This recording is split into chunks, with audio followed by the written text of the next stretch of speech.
Hey, this morning I want to invite you, if you have a Bible, to open it up to Joshua chapter 24.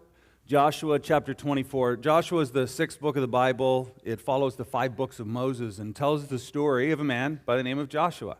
Joshua is the leader of the nation of Israel after Moses has died, and he leads the people into the promised land to conquer the land of Canaan, to receive their inheritance. And today we're going to be in Joshua 24, which is the final chapter. Not only the final chapter of the story of Joshua and the book of Joshua, but also, as we're going to see today, the final chapter in Joshua's life. And we're going to hear from him some incredible words. Now, today's message, as I thought about it, it's there's nothing really crazy new or exciting. This is going to be a message in which I remind you of things that many of you already know. It's also going to be a message, I hope, that will challenge each and every one of us. Because I think what Joshua is going to do is he's going to challenge the nation of Israel to look at things a little bit differently. So we're in Joshua chapter 24, and in light of these dedications this morning, as I was thinking about and preparing for this incredible moment of dedication, I thought, this is the passage that I need to teach on today. And it's found in Joshua 24. It's actually a very, very popular verse. If you grew up in church, you're going to know this. As soon as I start saying it, you're going to be able to fill in the blanks and finish the sentence, right? If you didn't grow up in church, you're probably still going to recognize it because it's on cards, right? If you go in a Hobby Lobby, there are signs all over with this passage on it. If your grandmother did needlepoint, she probably had a cushion with this on it, okay? And so the passage, in fact, I was thinking about it, I'm pretty sure most people have it hanging in their house, and sure enough, it was hanging in our entrance, so I thought I would just bring the sign off the wall. And this is what Joshua says to the people. He says, "As for me and my house, we will..." See, I knew you'd already know it, because you probably can't read that in the back. "As for me and my house, we will serve the Lord." Can we say that together? As for me and my house, we will serve the Lord. These are the words of Joshua to the nation of Israel. We're going to look at the text. We're going to look at what surrounds it. But I hope this morning, see if I can get this to stay. There we go. I'm hoping this morning that when you leave this place, you can also say, like Joshua, "As for me and my house, we will serve the Lord." What a powerful statement. I want to stop and go back and look at a little bit of the context in which this is said. You see, Moses has died in the wilderness, and Joshua was tasked with taking this rabble, this large group of Israel who were kind of disjointed and a mess, and he was taking them across the Jordan River, and they began to do battle with the different nations that were in the land of Canaan. They went to war. They took down giants. They took down walled cities. They'd accomplished so much. And after they took all of the land that God had promised them, Joshua and the leaders of Israel divided up the land into tribes, so like provinces. And they had all these regions, and they assigned the land, and everyone got their piece of property. It was their inheritance forever from God. And after all of this happens, then we land in chapter 24, beginning in verse 1. It says this: "Joshua gathered all of the tribes of Israel to Shechem." Now, you probably don't know much about Shechem. I'll share a little bit about that in just a moment. "They gathered in Shechem and summoned the elders, heads, judges, and officers of Israel, and they presented themselves before God." So they come to this place called Shechem. And you're thinking, what? Why wouldn't they have this big, they're having this huge, gathering from all the nations and all the leaders. It's like the biggest event. And they don't have it in Jerusalem, the capital city. That would make sense. They didn't. They go to Shechem. And you may wonder, why? What's so important about Shechem? And the answer is found in Genesis chapter 12. It says this in Genesis 12:6. Abram, so this is nearly 500 years prior, their great-great-great-great-granddaddy, Abram, who becomes Abraham, passed through the land of Canaan to the place at Shechem, to the oak of Moreh. And at the time, the Canaanites were in the land. So it wasn't Israelite land, it was Canaanite land. And there they are, Abram's there. And it says, "The Lord appeared to Abram and said, 'To your offspring, to your descendants, I will give this land.' So he built there an altar to the Lord who had appeared to him." So the reason why Joshua chose Shechem and not some other place was because that is the place where 400 or 500 years prior, God had said to their great-grandfather Abram, "This land will become yours." God had made a promise. And Joshua wanted to bring everybody full circle back to the place where the promise had been made so that they could see and remember the faithfulness of God. Can I tell you, friends, it is so important for us to look back, to circle back, and to remember the faithfulness of God in our past. Sometimes we tend to look back, and for some of us, we look back and we think of all the terrible things that have happened to us, and that's all we can focus on. Others, we look back, I call it the good old days syndrome. We look back and we can't, oh, it was so great back there. And so many of us do this, right? It's like, when we were kids, it was so amazing. Our parents didn't pay attention to what we were doing. We didn't wear helmets. We laid in the back seat without seat belts. We ate crayons. Like we did all this fun stuff, and now it's so good back there. We always think of it like that. Recently, my wife and I were reminiscing about when our kids were little, and we had like these young families with a little baby, and our little Nora, our fourth. She's the one I held the most because I knew this was the end. And I remember holding her in my arms and being like, I don't want her to grow up. I don't want this to move on, right? And so we remember that, but we forget the diapers. And we forget the late nights. And we forget not being able to leave the house without strapping car seats with 7-point harnesses and cookie crumbs everywhere and the puke and it's just, you forget it. You forget it, and you look back and oh, it was so great back there. So as we reflect back, what Joshua wants the people of Israel to do, he doesn't want them to look back and go, oh, it was so great back. He wants them to look back and see how God was faithful at every point along the way. And what Joshua's going to do here in the next 10 verses is he's actually going to remind the people of God's faithfulness along their journey. And I honestly think that it's one of the most important things that you and I should do as followers of Jesus is actually reflect upon God's faithfulness and share that with one another. The Jewish people in the Jewish faith, they actually have kind of put this into their culture. They have Passover and they have these festivals, and each of them points back to something God did so they never forget. And I think it's so easy for you and I to forget all the good things that God has done. We need to take time to remember God's faithfulness in the past. We're not going to read them today, but verses 2 through 12 in this chapter, Joshua is speaking on behalf of God. He's going to remind them of all the incredible things that God did. He's going to remind them about how God called Abraham and made him a promise. And then God fulfilled that promise. He's going to remind them how God delivered the people out of Egypt by a great and mighty hand. God did that. He's going to remind them that God destroyed the entire Egyptian army in the Red Sea. God did that. He's going to remind them how God gave them victory over the Amorites in the wilderness. God did that. How God protected them from Balaam, who was hired to put a curse on the nation. He's going to remind them how God had given them the possession of the land of Canaan, and he wants them to circle back and remember. I mentioned next week we're going to do this field trip, right? And the field trip is going to be fun. It's going to be an opportunity for you to ride a school bus. Some of you haven't been in a school bus in 20, 30 years, right? So that's fun in itself. But the field trip isn't just about seeing the property and seeing what has to be done and where we're at and the future of the project. All of that's important and it's good. We want to get that information to you. Really what this is about next week, it's about circling back to remember God's faithfulness. There have been so many delays. There have been so many extra costs. And over the past 2 years, I've been so tempted to get discouraged and just be like, I just can't take this anymore. But you know what keeps me going? Hopefully it's the same thing that keeps you going. It's when I look back over the past 14 years and I see all these moments when God was faithful to me, to this church. 14 years ago, there was no Pathway Church. Rhema Gym was empty on a Sunday morning. There were no kids in the back hall. None of this was here. And God has been faithful along the way. Oh yeah, there's difficulties. There's always going to be roadblocks and challenges. But God is faithful. And when we look back and remember it, it gives us the strength to move forward. I honestly think one of the best things we can do is share our story of God's faithfulness with others. When I went away to Bible college, we had a class in evangelism class. And they taught us Romans Road, how to walk somebody through the gospel message in Romans. They taught us these different ways to share our testimony, 3-minute version, the 5-minute version, the 10-minute version, so you could share your faith with anybody you're ready at any moment. And then me and my friends would go out on the streets at night and we'd have tracts and we'd try to have cold conversations with people. You ever tried that? It's like, hey, have you ever heard of Jesus? And they're like, yeah, I use his name all the time. It's like, okay, never mind. Hey, did you go to church? It's like, not with you. Like people would just be rude. They would shut you down. But every once in a while there'd be somebody who'd be open and we'd talk. And that's all great. It's lovely to do those kinds of things. But you know what I've found over the past 25, 30 years? The best way to share your faith is not to try to cram a Bible verse down someone's throat. It's not to try to tell somebody that they're wrong to not believe in God. The best way that we can share our faith with somebody else is actually just to share our story. Look, this is what God has done in my life. It's incredible what happens when we just say, hey, this is the kind of person I was, and this is who I am now.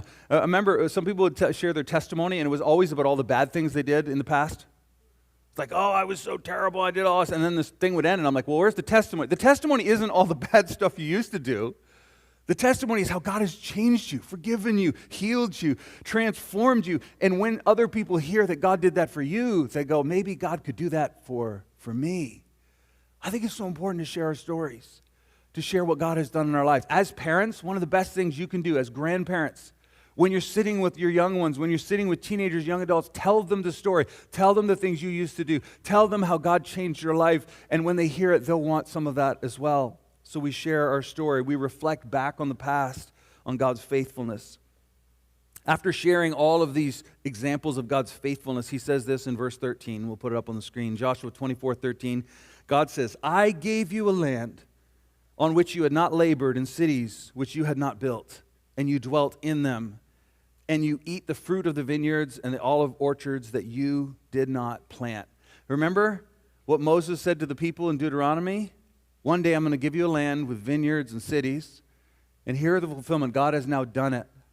And God, what does he want? He doesn't want his people to forget him. He doesn't want his people, now that he's done all these things for them, that they would turn their backs on him and forget about him. God says, I gave this to you. I think I was maybe 20, 21 years old. And I remember distinctly driving in my old rusty car. And I'm driving down this road. It was a beautiful, nice blacktop road. And I just remember this moment of realization that I was driving on roads that someone else paid for.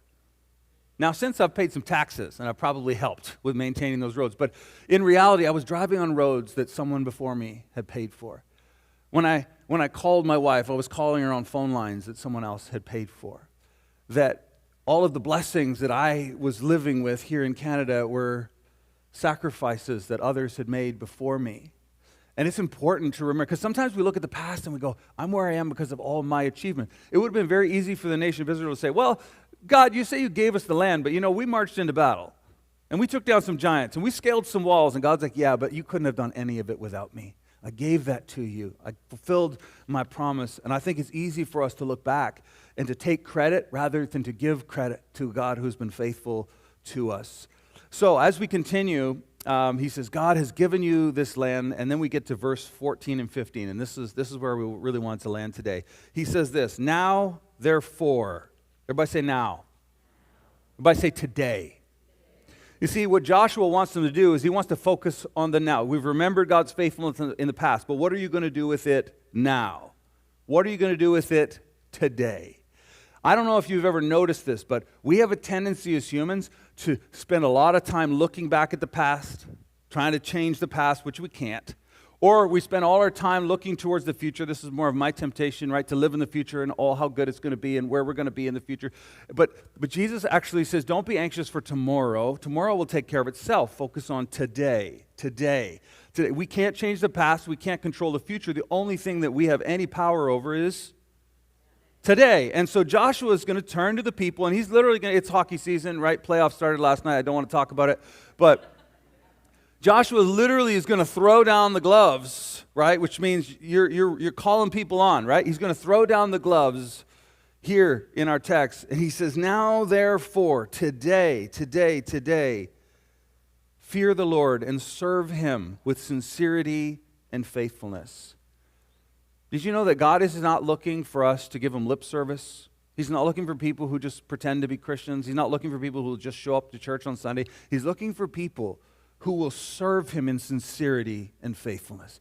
People who are devoted to him, who love him, who follow him, and who want to do what is right in his eyes. That's exactly what he is looking for. And then he says this, you're going to serve him in sincerity and faithfulness. And then he says, put away the gods that your fathers served beyond the river and in Egypt, and serve the Lord. If you truly love someone and pursuing something, the other stuff has to go. You know this, right? You can't have it all. If you want to pursue, almost 25 years ago, I married my wife Jessica, who's on stage. When I picked her, I said no to every other woman. Okay, that's how that works. Okay?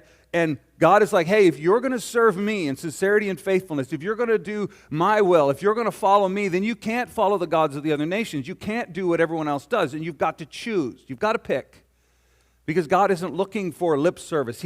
God isn't looking for us to sprinkle a little Jesus on our lives. He wants to be Lord and Master of our lives. He wants us to follow him wholeheartedly. He wants us to be devoted to him completely.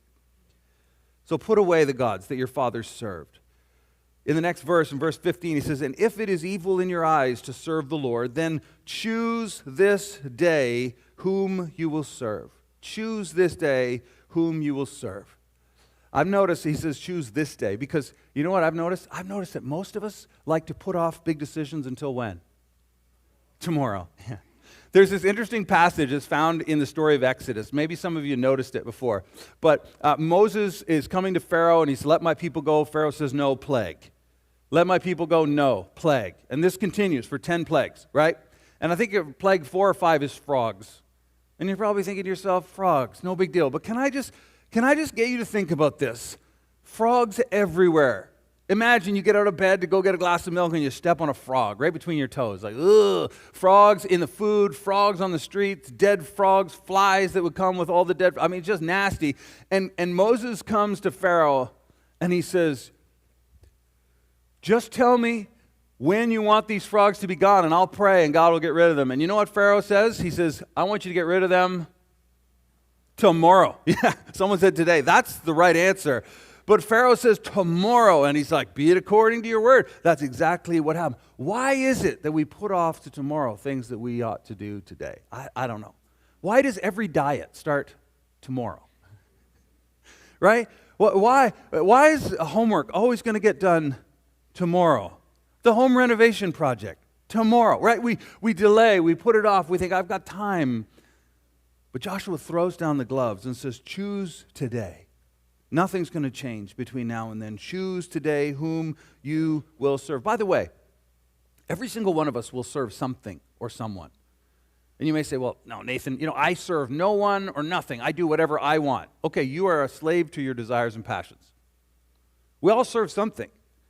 What is it going to be? Oh, I do what I think is right in my eyes. Okay, you serve your ideology. Well, I just give my life for my kids. I do everything for them no matter what. Okay, so you serve your family. We all serve something. See, as we stack up all of our priorities, something has to be at the top. And whatever is at the top, whatever is most important to you, whatever you would give your time, your money, your attention to above all else is your God. And Joshua says, hey, I'm throwing down the gloves and saying, will you choose today to make him the top priority in your life? Will you choose to make him number one? You say, well, I don't know what God I serve. Easy. Check your bank account and see where your money's going. Check your calendar and see where you're spending all your time. Check your words. What are you talking about? What are you passionate about? What's the first thing that you mention to other people? All of this should point you in a direction of what you love and serve most. And regardless of what that is, Joshua says, choose this day whom you will serve. By the way, no decision is a decision. Right? Some people are like, well, I'm just not going to decide. Well, by not deciding, you've already made a decision.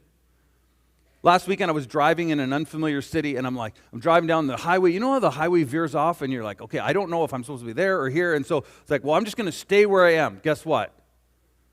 I made a decision, which was not a decision, which actually led me somewhere. And we do the very, very same thing. You can say, I'm not going to decide how to spend my time. You're still going to spend it.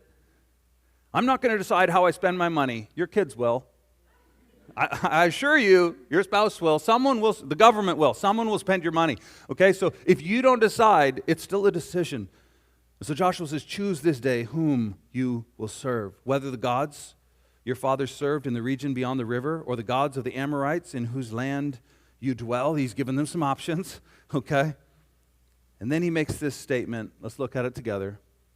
But as for me and my house, we will serve the Lord. Can we say it together? As for me, in my house, we will serve the Lord. I want to focus on that first phrase, as for me. As I mentioned during the dedication, your faith must be your own. You cannot piggyback on your spouse's faith. For a lot of young people, it's like your parents are your rock. Your parents, it's great that your parents are there for you, but Jesus wants to be your rock. And your faith needs to be your own. And I remember as a 4-year-old asking my mom to pray with me, and I invited Jesus into my life. But I also remember as 18, 19-year-old stopping to go, hey, I grew up in a home where we had to go to church. It was no option. My parents were like the kind of people like, as for me and my kids, we will serve the Lord. And I went to church, and we had Bible study and band practice in our house. And on Saturdays, we were out doing street ministry. When we had vacation, we didn't go to Disney World. We went to conferences at churches, right? That's what we did. So it was no option. It was youth group. It was Christian school. It was all these things. And I remember as a kid going, well, is this mine or is it theirs? And there came a moment in my life, just like there'll be a moment in each of your lives, where you have to decide, is my faith my own? Am I trusting in Jesus? Is this mine, or is it something that was handed to me by mom, dad, or grandparents? Each of us has to come to a decision to make our faith our own. One of the ways we do that is baptism. We don't talk about this a lot, but every once in a while we'll have a baptism service with a tank, and people go under the water and come out, and it's a symbol. It's a symbol of death to ourselves and new life in Christ. It's a symbol when someone gets baptized, it's them making a statement saying, as for me, I will serve the Lord. I'm with him. I'm endeavoring to make him the number one in my life. And they make a public statement of faith. And by the way, we're going to have a baptism on June the 2nd. Is that correct? June 2nd. It's 5 weeks away. I'm hoping we'll have a whole bunch of people taking their next step of faith through the waters of baptism, which is always my favorite services of the year. So I hope that we can do that together. It's a way to take a step to say, as for me. And then he says, as for me and my house, we will serve the Lord. See, you have no faith to share with others unless you have a faith of your own. But when you have a vibrant faith of your own, then you have something to give to your children. You have something to give to your grandchildren. You have something to give to your friends at school. You have something to give to those that you work with when you have a dynamic faith of your own. Today we saw again the dedications, and this is again, I really try to emphasize that if the parents have a faith of their own, it will spill over onto their children. They'll not be able to help but talk about it and share their faith with them. So Joshua says, as for me and my house, we will serve the Lord. Can we say that together one more time? As for me and my house, we will serve the Lord. So I'm going to ask Jace or someone to come up and help me close, but I want to just give you a few challenges and a few questions here as we wrap up the service. I was thinking about this, on this subject of me and my house, we will serve the Lord. There are three groups of people that I want to just address real quick. The first is this. Those who many years ago, maybe at some point in your past, 10 years ago, 20 years ago, you declared with full confidence, as for me and my house, we will serve the Lord. But if you're honest today, you'd say, I'm not serving the Lord anymore. I've drifted. Actually, the story of the nation of Israel is one of them committing, covenanting with God. We're going to serve you. We're going to do right. We're not going to. And then they would drift. Then they would find themselves pursuing the wrong things. And there are moments like this where Joshua says, hey, everyone, let's get together and let me remind you of God's faithfulness. Let me remind you, as followers of Jesus, that Christ, while we were yet sinners, died for us. Why wouldn't we commit our lives to him? Why wouldn't we choose to serve him in sincerity and faithfulness? So if that's you and you've drifted from your faith, I want to encourage you today to make this bold statement, as for me and my house, we will serve the Lord. The second group of people are those who've been around church. You've heard these things, and you just keep putting it off. You're like, oh, I know, I'll just wait till next Sunday. Maybe something will change. And I want to encourage you to not wait for tomorrow. But if God has been faithful, and if God loves you and has sacrificed himself for you, that you would choose him today. The third group are those who are here and perhaps you've been coasting on someone else's faith. Maybe your spouse has been leading the way in your home. Maybe you've been hiding with your Christian friends and not taking a stand for yourself. But if that's you, I want to encourage you to take a stand today and say, as for me and my house, we will serve the Lord. Some of you may be here today and you may be thinking to yourself, man, it's too late for me. I'm 60, I'm 70, my kids are grown, I didn't do it right, I wish I had known, and guilt and shame. Can I tell you something? When Joshua said these words, when I picture him saying, as for me and my house, I picture like a 40-year-old guy with big arms and warrior's equipment. But just a few verses later in the chapter, let me read it to you. It says this. It says, after these things, right after Joshua says these things, he says, the servant of the Lord died being 110 years old. And if it wasn't too late for Joshua to take a stand at 110, I think you're good. It wasn't like, as for me. It was like, as for me and my house. And the people were not impressed by the strength of his arms or his voice, but they were impressed with the strength of his character, because Joshua had led the people well. And I want you to hear something, because there's something here about legacy that we shouldn't miss. It says this in the next verse. It says, "And Israel, the whole nation, served the Lord all the days of Joshua."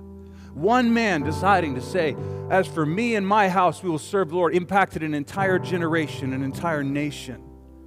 And sometimes maybe you come to church and you're like, "Well, I'm serving the Lord, but my family isn't, my kids are here, and this is that." Can I tell you something? When you faithfully serve the Lord, it impacts those around you. And you and I have the opportunity to have a legacy of faith. I'm standing here in part because my parents made a decision when I was 1 year old to follow Jesus, and they didn't do it perfectly, but they threw themselves wholeheartedly in to serve Him in faithfulness and sincerity. And because of that, I'm here, and I hope that one day my children will be walking with the Lord, and they are, but that they will continue to walk with the Lord because I serve the Lord with sincerity and faithfulness. Are you with me? And then this is even cooler. It says this, and it says, "And all the days the people served the Lord, all the days of the elders who outlived Joshua." Joshua did not just impact his generation, but he impacted those who would follow him because of his faithfulness. That's my hope and prayer for us. As I think about my own family, I hope that my children will teach their children of the Lord.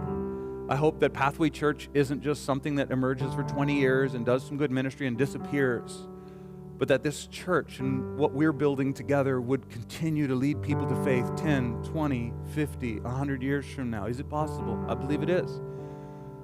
A legacy of saying, "As for me and my house, we will serve the Lord."